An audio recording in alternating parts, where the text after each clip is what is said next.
The year was 1989. A man stepped in front of a television camera with a shocking claim. He said the United States government was hiding alien spacecraft inside a place called Area 51. Almost overnight, the mysterious military base became one of the most talked about places on Earth. Newspapers wrote about it. Television stations debated it. Conspiracy theories spread around the world. For millions of people, Area 51 became synonymous with extraterrestrials, flying saucers, and government secrets. But here's the strange part.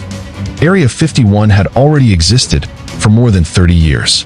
Long before alien stories captured the public's imagination, long before Hollywood turned it into a legend, and long before most Americans had ever heard its name. So if it wasn't built to hide alien spacecraft, why was it called Area 51 in the first place? The story you've probably heard is only part of what really happened, because behind the rumors, behind the secrecy, and behind decades of speculation lies a true story rooted not in science fiction, but in one of the most dangerous periods in human history. A time when two superpowers stood on the edge of nuclear war, when the skies became battlefields, and when a remote stretch of desert would quietly help shape the future of military aviation. By 1989, Area 51 was already surrounded by decades of mystery, but outside military circles, very few people had ever heard its name. That changed almost overnight. A man named Bob Lazar stepped in front of a television camera and made a claim that stunned the world.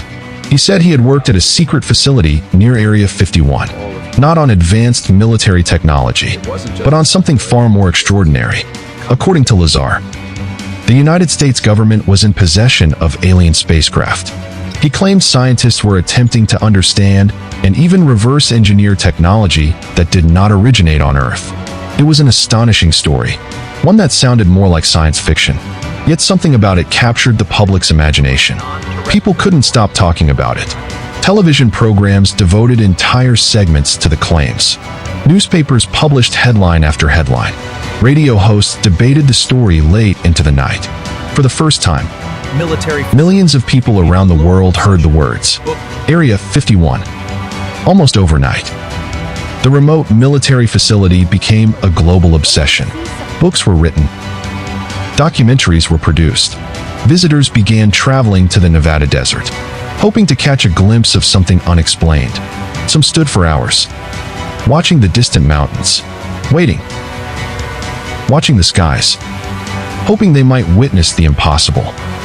To understand why it's called Area 51, we have to travel back to a time before the name ever existed.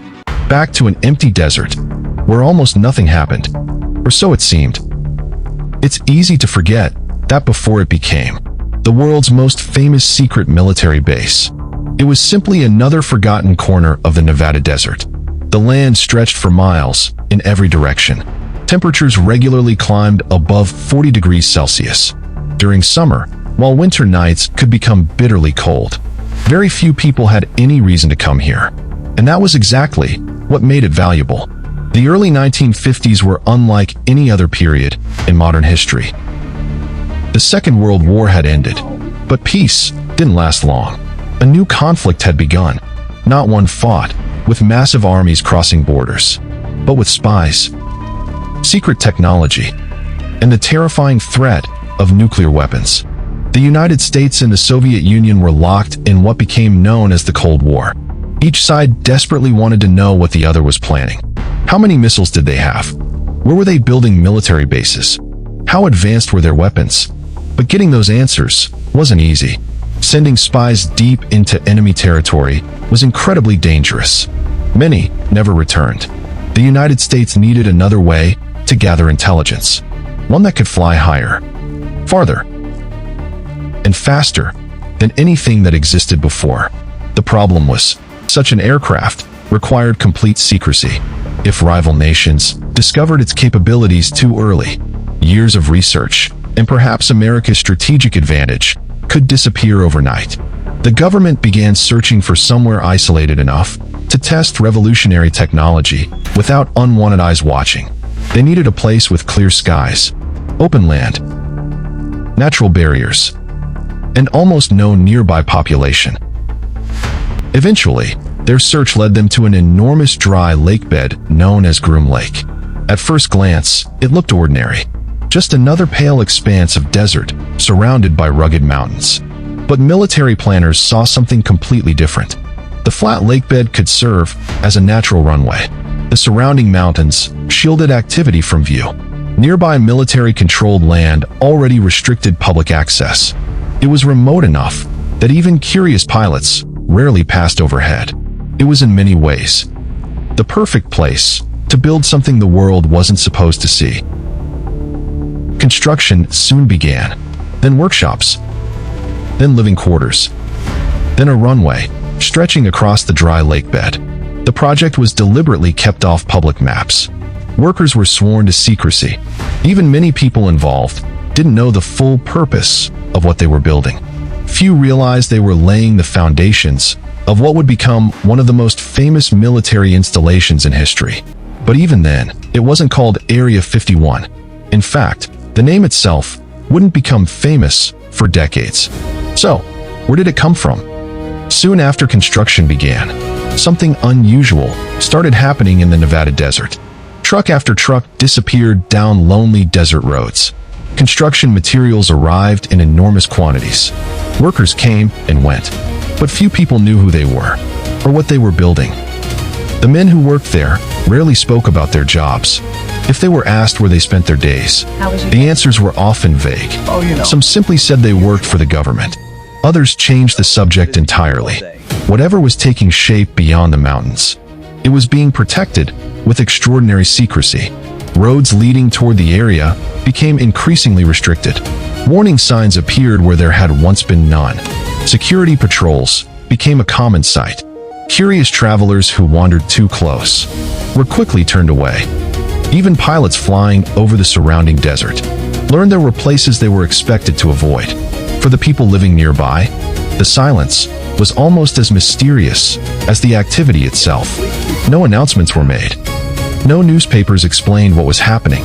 No official photographs were released. It was as though a small piece of the Nevada desert had quietly disappeared from public view. Then, the stories began. A rancher claimed he had seen a strange light moving across the night sky. A pilot reported spotting an object unlike anything he had seen before. Another witness described something appearing over the desert, only to vanish moments later. Most people dismissed the stories until more began to appear. The descriptions were never exactly the same, but they all shared one thing in common. Whatever people believed they had seen, it didn't resemble any aircraft they recognized. Some insisted the objects moved in ways that seemed impossible. Others couldn't even describe their shape. From neighbor to neighbor, from pilot to pilot, from town to town, and every new sighting raised the same unsettling question. What exactly was hidden beyond those mountains? The government wasn't saying. The workers weren't talking. And the desert kept its secrets. Before long, the mysterious facility had gained a reputation, not because people knew what happened there, but because nobody did. And as history has shown, when questions go unanswered, people begin creating answers of their own. Others would change the way the world looked at that lonely stretch of desert forever. For years, the mystery remained.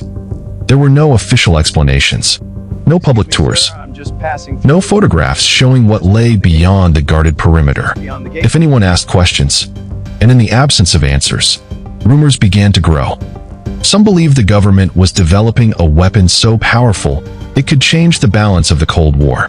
Others whispered about experimental machines unlike anything ever built. A few claimed they had witnessed objects rising from the desert before disappearing into the sky, almost as quickly as they had appeared. No two stories were exactly alike. Some sounded believable, yet they all pointed toward the same isolated corner of Nevada. The longer the silence continued, the more mysterious the place became. Then, something even stranger happened. Commercial pilots occasionally reported seeing unusual objects far in the distance. Military personnel shared stories only in private.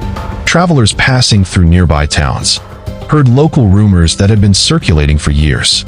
No one could prove any of them, but no one could completely dismiss them either. It wasn't just what people claimed to see. It was what they didn't see. No official statement, No clear explanation. No simple answer. The government continued its work behind locked gates, beyond warning signs, and under a level of secrecy that few Americans had ever witnessed. With every passing year, the mystery grew larger. Newspapers occasionally mentioned the strange stories. Radio hosts debated them. Late-night conversations filled with questions and speculation. What was hidden there? Why was so much effort being made to keep the place secret? Was it an advanced military project? A top-secret government experiment? Or something far more extraordinary? By the late 1970s, the legend had begun to spread far beyond Nevada. People who had never set foot in the desert knew the stories. They spoke about mysterious lights, hidden hangars, underground tunnels, and technology beyond human understanding. Most of it was impossible to verify. The mystery continued to grow. Then came the photographs, the blurry videos, the eyewitness accounts. Each one seemed to add another piece. Some people became convinced. Others remained deeply skeptical.